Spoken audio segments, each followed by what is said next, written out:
Merhabalar, yepyeni bir Cities Skyline serisine hepiniz hoş geldiniz arkadaşlar. Çok güzel bir başlangıç yapacağız. Şöyle göstereyim. Adamız bu şekilde. Buralara kurulacağız. Yeni bir başlangıç, yeni bir hayat diyelim. Forbid Land olarak verdik ismini bu başlangıcımızın. A'dan Z'ye bildiğim nasıl başlaması gerektiğiyle alakalı her şeyi anlatarak gideceğimiz bir seri olacak. Denizimiz çok güzel. Uzun süre karlı haritadan sonra deniz, kum ve güneş görmek gerçekten beni bayağı bir huzurlu hissettirdi.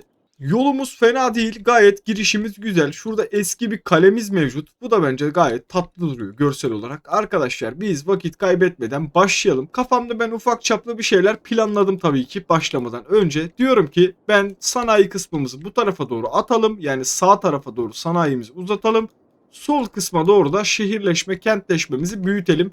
Şu alanların hepsini kullanacağız. Çünkü başlangıç alanımız gerçekten bayağı küçük gözüküyor. Biz de mini buralara başlayalım arkadaşlar.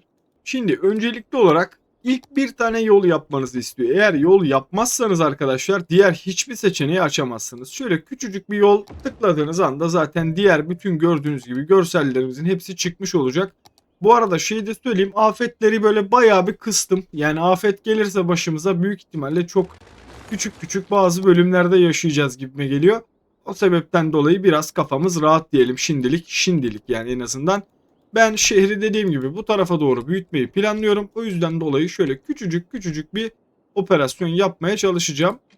Şimdi normal standart yuvarlak göbeklerden ziyade bu sefer daha farklı bir stratejiyle ilerlemek istiyorum. Yani şöyle şehrime bir tepeden bir bakayım abi. Benim şurası giriş bölgemse ben şu bölgeyi kullanabilirim. Şöyle tatlı şuraya daha düzgün bir şekilde yolumu atarsam bence olay temiz bir şekilde bağlanmış olacaktır. Şurayı kullanacağız. Dediğim gibi bu bölgeyi komple kullanacağız. Hatta şurayı da uzatsam mı? Uzatayım ya, mecburen buralara kadar geleceğiz zaten. Gene keza aynı şekilde buradan da bu şekilde bu tarafa doğru geleceğiz. Sanayi bölgesinin yolunda yapmış olalım. Elimizden geldiği kadar suyumuzu, işte elektriğimizi bağlayacağımız hatları bir şekilde çekelim. Şu gördüğünüz alan dediğim gibi bizim ilk başta kullanacağımız yolumuz olacak. Diğer biraz para kazanmaya başladıkça yolların seviyelerini, upgrade'lerini ufak yapacağız. Eğer başlangıçta direkt çok yüksek seviyeli yollarla çekerseniz, yani şu tarz veya işte atarak söylüyorum bu tarz yolları yaparsanız ekonomik olarak gerçekten altından kalkamazsınız işin. O sebepten dolayı en mantıklısı bu tarz bir yolla başlamak sizin için çok daha tatlı olacaktır diye söyleyeyim. Şimdi şurası tam orta noktası diye tahmin etsem. Bir tahminde bulunsam. Bir dakika abi, şunu bana bir ver. Şunu bir aç şuradan. İki tarafa da 120 gidiyor değil mi? Aynen bak. 120 yok, buraya 100 gidiyor, buraya 120 gidiyor. Olmadı. 80 aynen abi. Tam orta noktası burası. Şuradan şöyle yolumu ben ufaktan bir tıklatayım. Amacım orta noktayı bulmak. Yani 80 buradan 80 de buradan yaptığım zaman tam yolumuzun ortası burası olacak. Bunu niçin kullanacağımı şimdi size göstereceğim arkadaşlar. Beraberce hatta yapalım. Ben bir yerden anlatayım, bir yerden de yapalım. 280 bu tarafa çıkacağım. 280 de gene bu tarafa çıkacağım. Girişimi kontrol etmek için böyle bir şey yapıyorum. Şurası kaçtı? 140 abicim. Gel şimdi şuradan 140. Şurayı bağla. 140. Gel abi 140. Tamam. Burayı da bağladık. Aynı şekilde gene keza şurayı da bağlayacağım. Tamam. Gayet tatlı bir şekilde girişimizin bölümünü yapmış olduk. Şuradaki yolları artık yıkabiliriz. Buraya ihtiyacım yok. Yani gelen araçlar sağa ve sola dönecekse burayı kullanarak tatlı bir şekilde ilerleyebilir. Sistemi böyle yapacağım. Orta göbeğimiz, yani çarşı alanını şuraya kuracağım için vatandaşların ayıracağımız bir nokta yapmak istedim. Tamamen amacı o. Siz bu girişi isterseniz dörtgen, isterseniz beşgen, isterseniz tek yolla bağlayın. İki şekilde de sonuçta akacaktır trafik. Ama belli bir raddeye geldikten sonra kilitlenmesini istemiyorsanız biraz daha geniş yollar yaparsanız sizin için çok daha iyi olacaktır diyeyim. Para kazandıkça öncelikli olarak sanayi yollarını upgrade ederek gideceğiz ama şimdi hiç sanayi işin içine karıştırıp kafanızı bulandırmayayım. Ben yollarımı çekeyim. Ana yol üstüne attığınız ne kadar fazla şöyle ek atarsanız o her ekte mutlaka problem çıkıyor. Yani siz eğer bir yerden bir yeri uzatacaksanız yolu birkaç noktadan yapıp daha sonradan oralardan bölerseniz çok daha tatlı, çok daha kullanışlı işler yapabilirsiniz. bizim şu anda trafikle alakalı bir sıkıntımız olmayacak. Zaten şehrimizin nüfusu neredeyse yok gibi bir şey arkadaşlar. O yüzden dolayı dediğim gibi çok problem yaşamayız şu anda. Tabii iş biraz daha ilerleyen seviyelere geldiğinde o bize başlı başına bir külfet oluyor. O yüzden dolayı mümkün olduğu kadar hani geliştirebileceğiniz yolları yaparsanız sizin için çok daha iyi olacaktır. Ben de şöyle yollarımı çekeyim ve oyunumu startında vereceğim şimdi. Burası tamam. Burayı böylece hallettik. Buradan çok rahat gidip gelirler. Gene keza sanayi alanımı da şu tarafa doğru vereceğim. Sanayiye başlangıç olarak dev gibi bir alan boyamayı düşünmüyorum. Ufak çaplı bir alan yapacağım. Şöyle şu kadar bir sanayi alanımız yeter bence. Bir de market alanlarımız var tabii ki. Market alanlarını da şöyle şuradan çıkartalım 2 tane yolumuzu. Eşitle abicim şurayı. Aynen böyle tatlı tatlı takılsınlar burada. Şu bölgeye de market alanlarını kurarız. Gene buradan keza yolumuzu da uzatırız ileriye doğru. Orada da ufak bir market alanı bölgemiz olmuş olur. Şimdi geldik elektrik ve su işine. Arkadaşlar şöyle doğal elektrik alanlarından yaparsanız çevreci gayet güzel bir alan olur ama bizim için elektrik ihtiyacı var. Yani şehirde gerçekten çok büyük bir elektrik ihtiyacı olacağı için en mantıklısı başta bir kömür santralini yapıştırın abicim. Hiç acımayın yani. Kömür santralini takın bir tane köşeye, noktaya, bir yere. Oradan sonra gerisi kolay. Şimdi bu vatandaşlara elektrik lazım. Öncelikli olarak şehrimize bir elektriğimizi gönderelim. Şuraya kadar elektriğimi vereceğim. Gene keza aynı şekilde buradan karşıya gitmem lazım. Yani vatandaşlara elektriği götürmek en önemli kıstaslardan bir tanesi. Eğer mod kullanıyorsanız, ben kullanmıyorum. Direkt çektiğiniz yollardan elektriği de aktarabiliyorsunuz. Bilginiz olsun. Modlar var, araştırırsanız bulursunuz. Ben kullanmayı sevmediğim için elektrik direkleriyle bu işi çok rahat bir şekilde çözebiliyorum. Yani çok aman aman zor bir olay değil elektrik direği çekmek. 2 tane elektrik direği çekiyorsunuz. Olay tertemiz bir şekilde bağlanıyor. Zaten binalar çıkmaya başladıktan sonra herhangi bir elektrik direği ile alakalı bir sorunuz olmuyor. Bir de bu suyun akarı yok. Bu çok kötü bir şey işte. Yani eğer şunu verecekseniz denizi mahvedersiniz. O yüzden dolayı o bizim için şu anda bayağı büyük bir sıkıntı olacak. Ama benim elimde şu olduğu için bunu da şeyden bulabilirsiniz. İsmini de göstereyim. Modlardan indirebilirsiniz. Açıklamada hemen hemen bütün modların hepsi yazar. Onu da oradan alabilirsiniz arkadaşlar. Bilginiz olsun. Ben şimdi su hattımı bir tamamlayayım. Şöyle tatlı tatlı suyumuzu çekelim. Vatandaşları susuz bırakmayalım. Ondan sonra başımız ağrımasın abi. Sen buradan gel. Şuradan direkt oraya bağlan. Tamam, burası okey. Su şuraya da göndereceğiz. Abi vatandaşların suyu, elektriği hazırsa şehre startı verebilirsiniz. Ben dediğim gibi şöyle şurayı bir halledeyim. Ondan sonra diğer operasyona da başlayacağız. Tamam, burayı hallettik. Şimdi başlangıç olarak ekonominiz gerçekten çok büyük bir ekside başlayacağı için yani şu yaptığınız yolların hepsinin bir maliyeti var. O maliyet sizi birazcık zorlayacak başlangıç aşamasında. Genel olarak herkesi zorlayacak. Beni de zorluyor çünkü. O sebepten dolayı yaptığınız şeyleri bir tık fazla yaparsanız çok daha rahat edersiniz diye söyleyeyim. Yani şu ekstra attığım yer bana sanayi ile alakalı bir yer lazım olduğunda kullanabileceğim bir alan sağlayacak. Gene keza şuradaki evler şimdilik yeter ama yani büyük ihtimalle ilerleyen aşamalarda yetmeyecek. Şu gördüğünüz parayı kullanabildiğiniz kadar kullanın diye bu açıklamayı da yapmak istedim. Şöyle suyunu da şuraya verelim. Çünkü o tarafa doğru da çıkmamız gerekecek bir yerden sonra. Burası okey. Şimdi ben diyorum ki hazır benim param varken şöyle şuraya küçücük bir sanayi alanı dağıtayım. Şimdilik taşla kaya ile işimiz yok. Normal standartlarda beni tanıyanlar bilir. Kayaları yıkmam abi. Kayaları mümkün olduğu kadar kullanmaya seviyoruz yani. Kaya işini seviyoruz arkadaşlar. Ben şuradan da bir tane yolumu karşıya atayım. Bir alanda şu bölgeye yerleştirelim. Şöyle gel abi sen şuraya kadar. Tamam. Buradan da aynı şekilde bir de şöyle çıkarsak dediğim gibi burayı da kullanabiliriz ek olarak. Gel abi sen. Gel. Tamam, mis gibi oldu. Bak bu taraflara binaları, konutları yerleştireceğiz. Şurası çıkmaz yol gibi duruyor. Ama burayı da buraya bağlayabilirsiniz isterseniz. Şöyle son, yani yolun sonu bir şekilde birbirine bağlansın. Şurayı biraz daha açık bırakabilirdik ama ben bu tarafa ev yapmayacağım. Yani konutları şu alana koymayacağım. İç kısımlara doğru yerleştireceğim için.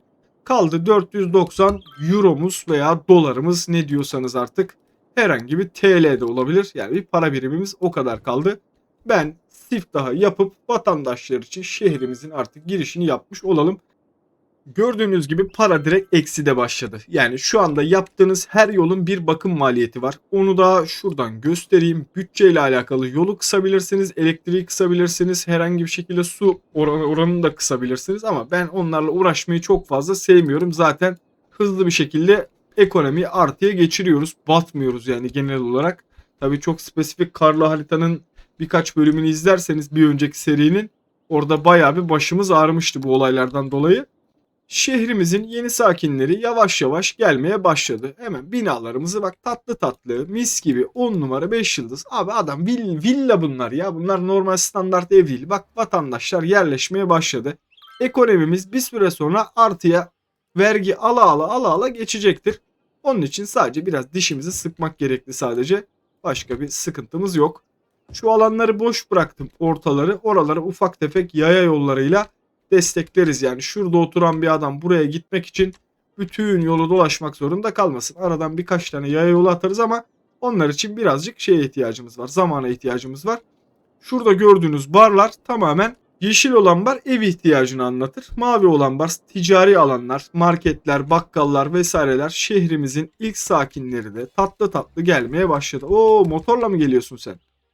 Adam motorla geliyor arkadaşlar. Bak abicim. Elektrikli personel ulaşım aracıymış. O ne ya? Scooter'la geliyor mu? Vallahi scooter'la geliyor. Helal olsun abi ne diyeyim. Ah. Tamam. Bir an korktum arkadaşlar. Elektrik çekmedik zannettim. İçme suyuna var ya ödüm patladı. Ödüm.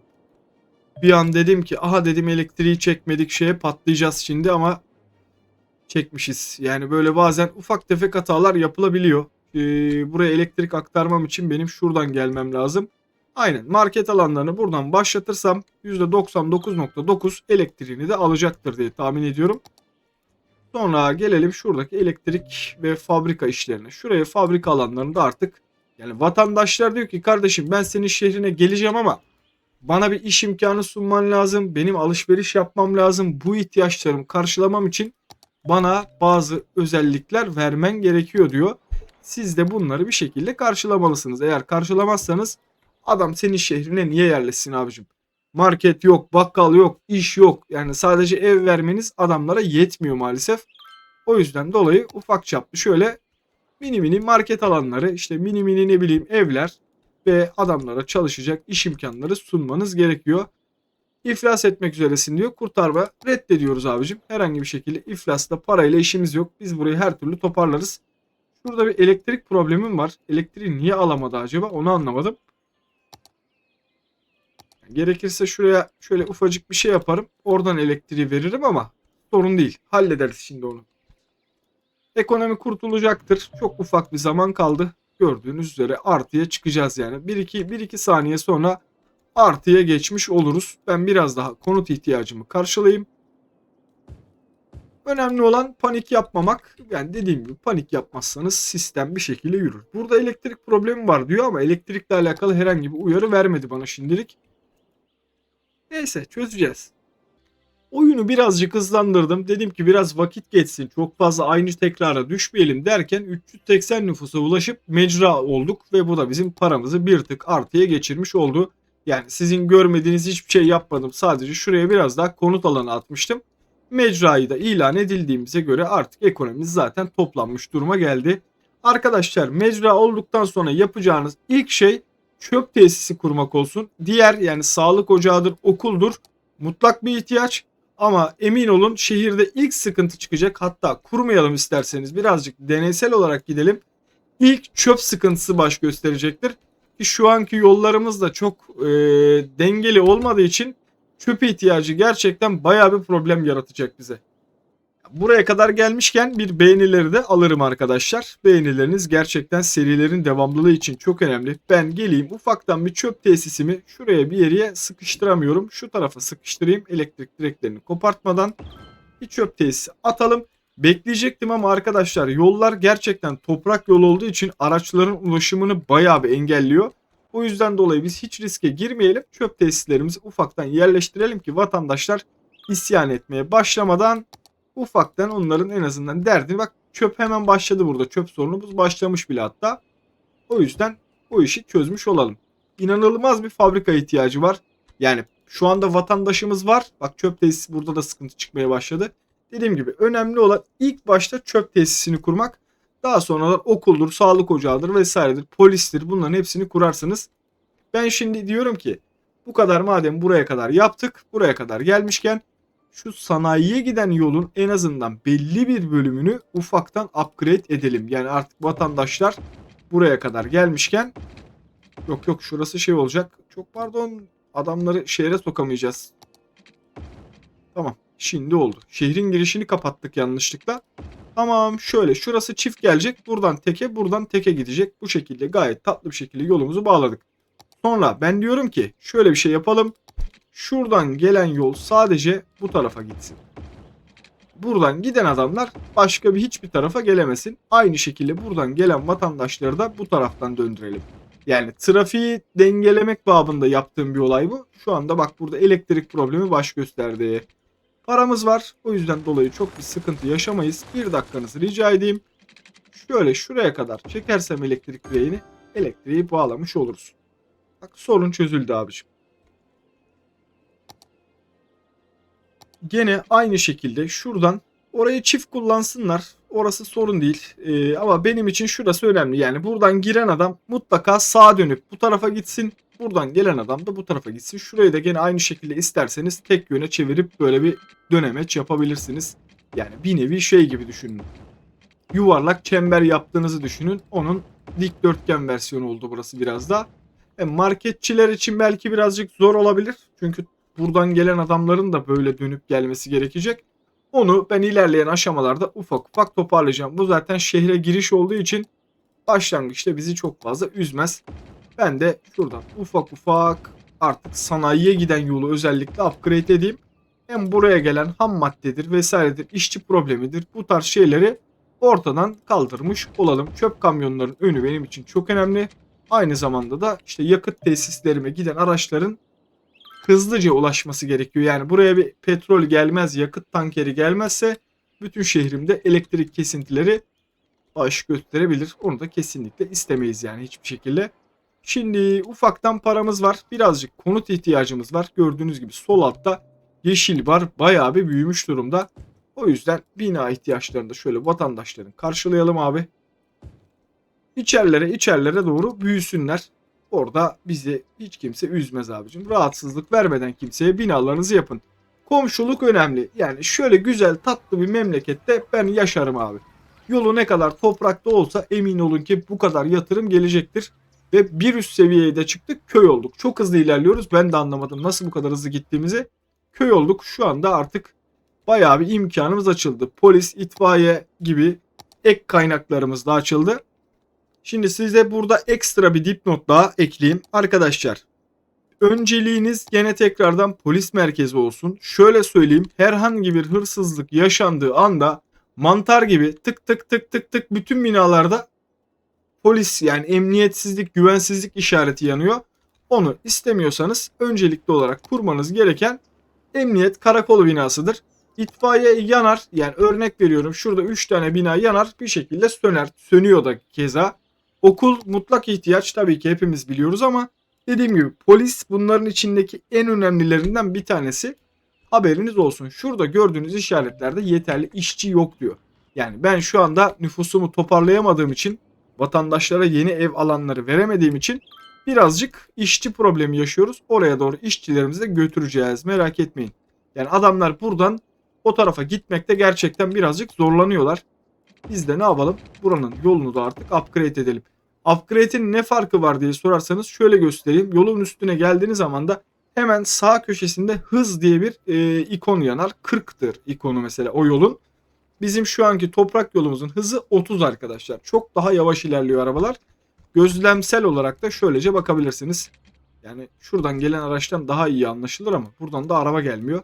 Yani şöyle gelen bir araba toprak yola girdiği anda hızını daha da aşağıya çekerek bölgeye ulaşmaya çalışıyor. Bak bu taraftan gelen birini yakaladığımda hemen göstereceğim. Bakın şu anda şu hızla geliyor.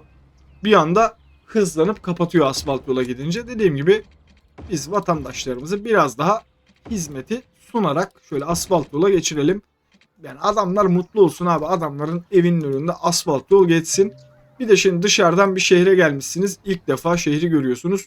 Yollar komple toprak. Çekiciliği olmaz. O yüzden dediğim gibi biraz daha dikkat çekici yollarla yaparsak çok daha tatlı, çok daha verimli olarak kullanabileceğimizi düşünüyorum. Şu bölge zaten buradan kalkacak. Ondan yana herhangi bir şüpheniz olmasın. Şurayı değiştireceğiz. Şehrin girişi bu şekilde bizi kesinlikle ve kesinlikle tartmaz. Başlangıç aşamasında böyle bir yol yapmıştık. İlerleyen aşamalarda çok daha kapsamlı bir girişle anca şehri tutabiliriz ayakta. Artık köy olduğumuz için ben ufak bir polis karakol binası eklemek istiyorum. Şöyle nereye atsak bu yolu ya? Yani şöyle şuraya atalım. Çok döner. Buradan bayağı bir dönüp dolaşmak zorunda kalacak. Bir dakikanızı rica edeyim. Şuradaki yollarımı bir upgrade edeyim. Şu vatandaşları mutlu olsun abicim.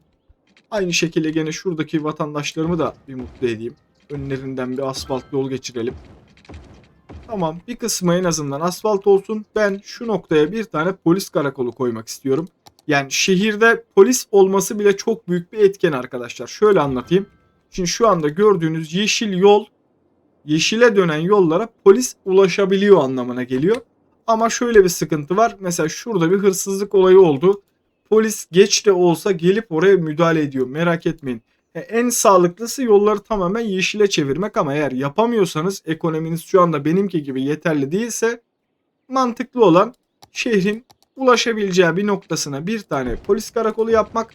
O, emin olun, sizin birçok işinizi ortadan kaldıracaktır. Şimdi gelelim bu vatandaşların okul işine. Şuraya bir tane ilkokul yapıştırsak burada herkes mutlu mesut bir şekilde yaşar. Eğitim reformunu da yaptığımıza göre artık vatandaşlar okula gitmeye başlayacak. 29 öğrencimiz şu anda kayıt olmuş bile okula. Bence gayet de güzel bir sayı. Hala sanayi alanı ihtiyacım var. Gördüğünüz gibi, yani sanayi dediğim gibi bizim ekonomimizin can damarı. Bak nasıl mutlu oluyor asfalt yol geçirince adamın önünden. Abi işte belediyeciliği böyle yapacaksınız. Vatandaşlara hizmet ederek belediyecilik yaparsanız her zaman kazanırsınız. Seçim korkunuz olmaz. Hizmetle bu işi her türlü çözeriz abi. Gel sen de şuraya sanayi alanı aç. Biz fabrika kurmuyoruz. Biz belediye başkanı gibiyiz. Yani diyoruz ki arkadaşlar, şöyle anlatayım kısaca sistemi. Şu gördüğünüz alan, arkadaşlar diyorsunuz, şehre bir bildiri yayınlıyorsunuz. Şu gördüğünüz araziyi ben fabrika alanı olarak ilan ettim. Organize sanayi bölgesi olarak ilan ettim de anlayabilirsiniz. Buraya artık gelip fabrika kurabilirsiniz gibi bir bildiri veriyoruz. Veya işte aynı keza ev için de geçerli, konut için de geçerli, market alanları için de geçerli. Yani ben diyorum ki arkadaşlar, şurayı bina imarını açtık. İstediğiniz gibi yapılarınızı yapabilirsiniz diyoruz. Oraya binalar, bakın vatandaşlar hemen tıkır tıkır binalarını yerleştirmeye başlıyor. Sistem tamamen böyle çalışıyor. Siz gidip tek tek ev koymuyorsunuz. Belediyenin kendi para kazandığı yerler var. Onlar biraz daha ilerleyen bölümlerde anlatacağım. Nereden para kazanıyoruz? Ek gelirimizi nasıl sağlıyoruz? Şu anda bizim gelir kaynağımız sadece şurada gösterdiğim vergiler. Onun haricinde hiçbir yerden şu anda vergi alamıyoruz. O da ekonomimiz artı 1915 gibi bir sürekli artıda geziyor. Yani şuradan bakım maliyetleri düşüyor bunun üstüne. Artı 1000 haftalık gelirimiz var. Hatta şöyle göstereyim. En sağlıklı 11'de durmasıdır ama şehrin başında biraz hızlı gelişmek istiyorsanız bence 10'da tutmanız çok daha mantıklı olacaktır. Küçük kasabada olduk. 1200 nüfusa çıktık arkadaşlar. Şunu şöyle 10'a çekeyim. Aynı şekilde şunu da 10'a çekeyim. 10'da dursun. Biraz ekonomimizi toparlayalım. Yani biraz daha artsın ekonomimiz. Şu anda 10 olduk. Parklar ve bahçeleri de artık inşa edebiliyoruz. O da açıldı bizde. Tabii ilk başta bütün parka yüklenmek çok mantıklı değil. Çünkü yaptığınız her yolun, her işte binanın bir bakım maliyeti var. Bunu belediye tarafından karşılanıyor tabii ki. Bu aldığınız vergilerden o vatandaşlara hizmet etmek için kullandığınız şeyler düşüyor. Şu okuluma bir bakacağım abi, kaç olmuş? 214 öğrenci. 300 kapasiteli bir okuldu zaten. 214 vatandaşımızın çocuğu şu anda burada eğitim görüyorlar. Ben öncelikli olarak şu ayırdığım yerden şöyle bir yaya yolu çekmek istiyorum. Birkaç vatandaşımızın binasını feda edeceğiz. Onlar hakkını helal etsin diyelim şimdilik. Çünkü benim buralarda yapmak istediğim zaten bir şeyler vardı. Karşıdan karşıya yol geçirmek gibi. Yani yayaları bir şekilde mutlu etmeye çalışıyorum. Ya buradan böyle yapacağım ya da bir tane evi şuradan feda edeceğim abi. Ben şuradan bir tane evi feda etme taraftarıyım. Yani gördüğünüz gibi şuradan çocuğunu adam yoldan göndermek istemeyebilir. Diyecek ki kardeşim benim çocuğum benden kıymetlidir. O yüzden ben yoldan yürümesini istemiyorum. Kardeşim at şuraya çocuğu. Şurada otur bankta bak. Çocuk pıtı pıtı pıtı pıtı buradan yürürken gelecek buradan okuluna gidecek. Tatlı tatlı bak okulun arkasında oyun parkı da var. Bak veliler de gelmiş buraya. Ömer Faruk Şirin burada Latif Apartmanı'nda oturuyormuş. Temizlikçiymiş ilkokulda. Temizlikçi olarak çalışıyormuş. Veli dedik ama temizlikçiymiş maalesef. Maalesef demeyeyim aslında yani temizlikçiymiş. Ben veli olarak düşündüğüm için bir anda o şekilde söyledim. Yoksa herhangi bir küçümseme vesaire yok. Yollarımızı da asfalta çevirelim abicim. Zaten beni bilen biliyor. O yüzden dolayı herhangi bir açıklama yapmasam da olurdu ama olsun. Biz gene yeni gelen arkadaşlara açıklamamızı yapalım. Şöyle yollarımızı da asfalta çevirelim. Tatlı tatlı vatandaşlarımız buraya yerleşsinler. Yeni alanlarımızı da belirleyelim. Şuralara kadar da artık çıkabilirsiniz. Şu saatten sonra ekonomiyle alakalı bir korkunuz olmasın. Çünkü zaten artıda götürecektir. Tabi doğal felaketler açık değilse, doğal felaketleriniz açıksa yani şu anda çıkabilecek bir tsunami veya bir hortum veya bambaşka bir olay bütün şehrinizi darmaduman edebilir. Bunlar yaşandı. Bunlar tecrübe edildi. Yani 100 bin nüfuslu bir şehirde az daha batıyorduk.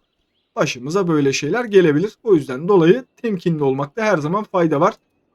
Yani şu anda vatandaşlarımız gayet tatlı, mutlu ve huzurlu bir şekilde yaşamlarını sürdürüyor. Öğrenci kapasitemiz 216. Bir yerden de liseyi kontrol ediyorum ki herhangi bir sıkıntı bir şey olursa ona göre yanına bir ek lise vesaire filan da atacağım. Şimdi gelelim sağlık ocağı bir tane yerleştirelim. Yani çok uzak noktalara gitmeyelim. Şurada olsa bence her tarafa hizmet edecektir. Bir sağlık ocağımız burayı yapalım. Bir itfaiye binamızı ise sanayinin olduğu alanlara yakın bir noktaya yapayım ki İtfaiye ihtiyacını da buradan karşılayalım. Abi şurada dursun itfaiyemiz ya. Burada dursun. Sanayide herhangi bir yangın çıkarsa hemen hızlı bir şekilde müdahale etsin. Gene keza aynı şekilde şehre de bir şekilde o gider. Siz merak etmeyin. Benim 2000 dolar param var. Şu an her tarafa yetebilecek kadar maalesef yatırım yapamıyorum. Ufak ufak götüre götüre gidiyoruz o yüzden. Vatandaşlar birazcık sıkıntı yaşıyor. Şöyle sıkıntı yaşıyor. Buradan mesela şurada oturan bir adam bütün yolu dolaşıp buradan yürüyerek ancak işine gidebiliyor. Şu anda toplu taşımaları maalesef açamadığımız için ben diyorum ki bak şöyle bir şey yapalım. Şuradan bir yaya yolu atalım. Bakın arkadaşlar hızlı bir şekilde kullanmaya başlayacaklardır. Buradan gelen yayalar emin olun aktif olarak yani şurayı dolaşmak istemiyorsa çok hızlı bir şekilde şu yolu kullanıp işlerine güçlerine git. Oo reise bak. Reis son model arabasına, spor arabasına bindi ve kutu fabrikasına çalışmaya gidiyormuş buraya. Var ya adamlar bu işi yaşıyorlar bu hayatı ya. Vallahi yaşıyorlar ya. Hadi oğlum bir tane vatandaş yok mu? Vallahi burada hiç vatandaş da yokmuş arkadaşlar.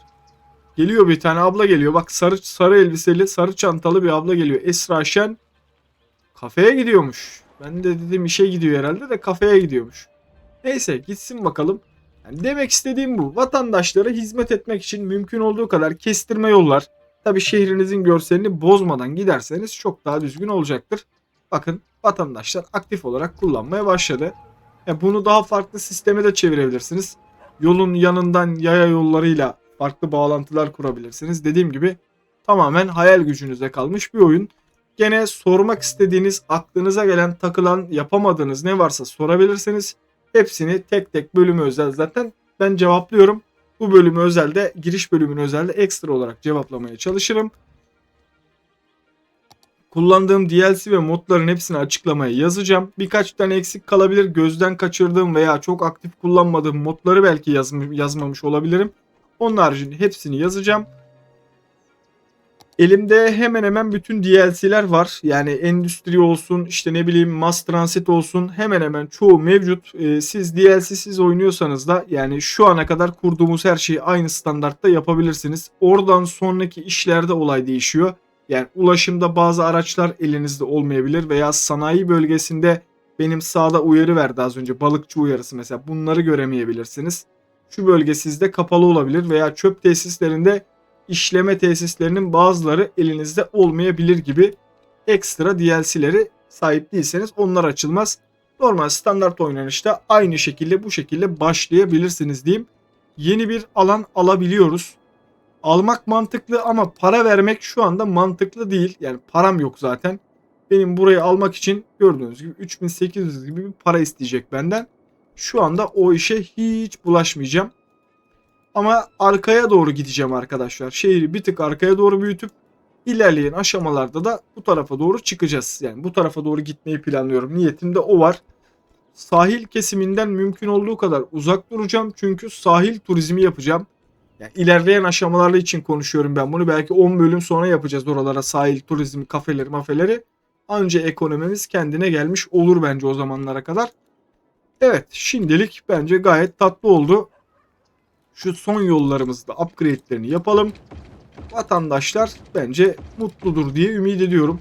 Hemen bakarız, mutluluk bakma vesaire gibi şeyleri de ben size göstereyim. Bunu bir halledeyim arkadaşlar. Tamam, yolumuzu hallettik. Şuradaki vatandaşları şöyle tatlı bir görselde açayım ben size şurayı. Arkadaşlar elektrik durumunuzu buradan kontrol edebilirsiniz. Alttaki elektrik üretiminiz, üstteki de tüketiminiz. Yani benim 8 megawatt sonra, yani 3-4 tane daha bina yaptıktan sonra elektriğim patates olacak. Bu ne demek oluyor? Benim paraya ihtiyacım var. Çünkü benim elektrik tesisi yapmam gerekecek. Akabinde yanındaki su durumum gayet iyi. Çöp durumum, yakıt yakmadığımız için, yani çöp yakma tesisim olmadığı için şu anda gözükmüyor. Saha %6 doluymuş. Eğitim, ilkokulda kapasite 300, 263 öğrencim var.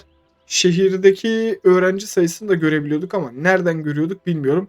%9 vatandaş da ilkokuldan mezun olmuş bu arada. Lise, üniversite, halk kütüphanesi şeklinde bakabiliyorsunuz. Mutluluğa da baktığınız zaman yerleşim bölgelerinde %47'lik bir mutluluk varmış. Ticari bölgelerde 77, sanayide de 88. Buranın mutsuzluğunun sebebi etrafına birkaç tane park, bahçe, ufak tefek eşyalar attığınız anda emin olun o bambaşka bir seviyeye çıkacaktır. Ama o tamamen ekonomiyle alakalı bir şey.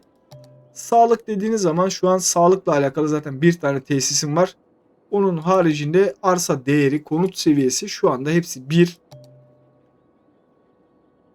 Rüzgar bölgede eğer rüzgar türbini veya o tarz şeyler kullanıyorsanız veya işte sanayi fabrikaları gibi şeylerden onu görebilirsiniz ama ben şu ana kadar aman aman hiç kullanmadım diyeyim. Trafik yoğunluğunu buradan görebiliyorsunuz. Şu anda ufak bir trafik yoğunluğumuz buralarda var. %95, yani %80 üstü Stiskalens için muazzam bir trafiktir. %80 üstü diyeyim. Yani onu altını çizeyim. Çevre kirliliği, şu anda fabrikalarımız çevre kirliliği yapıyor. Ben bunun yanına konut atarsam emin olun o vatandaşlar orada hasta olacaktır çevre kirliliğinden dolayı. Ses ve gürültü, gene aynı şekilde gürültü de vatandaşları birazcık rahatsız ediyor, hasta ediyor. Yangın güvenliği ile alakalı bir tane tesisim var. Yani genel sistem bu şekilde gidiyor. Arsa değeri, madenler, yani arsa, tarla, işte ne bileyim hayvancılık, maden sanayi, petrol sanayi gibi işleri buradan bakarak bulabiliyorsunuz. Eğlence merkezimiz hiç yok. Diğerleri de açıldıkça gene gösteririm. Evet, giriş bölümümüz bence böyle gayet tatlı oldu. Umarım beğenmişsinizdir. Tekrardan hatırlatayım. Beğenmeniz, paylaşmanız, abone olmanız gerçekten çok önemli. Kendinize iyi bakın. Hoşça kalın.